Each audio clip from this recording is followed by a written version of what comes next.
Brexit fishing row, easy resolution that gets around EU proposed by Le Pen's advisor.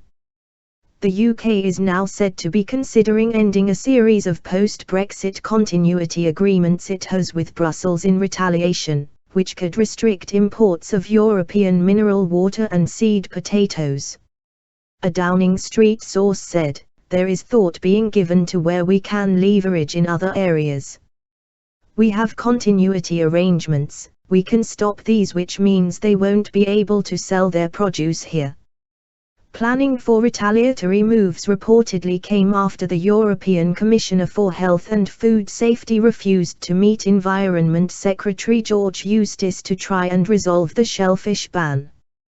Brexit tensions have once again flared up over fishing, but a solution suggested by Marine Le Pen's special advisor, which bypasses the EU, could help calm the waters. At the beginning of February, the EU told British fishermen they faced being indefinitely banned from exporting live mussels, oysters, clams, cockles and scallops from UK waters because it is now a third country.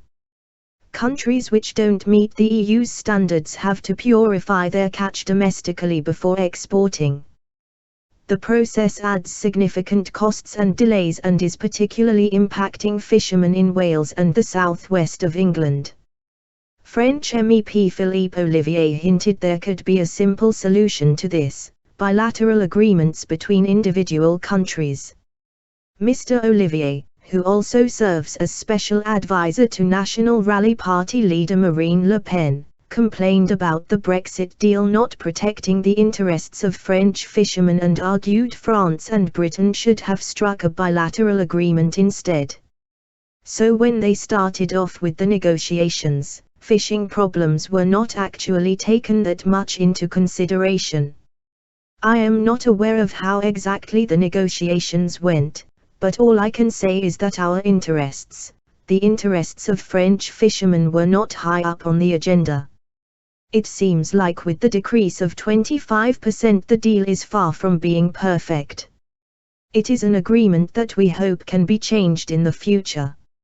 From 2021, they will hold annual negotiations on the issues of access to waters and quotas.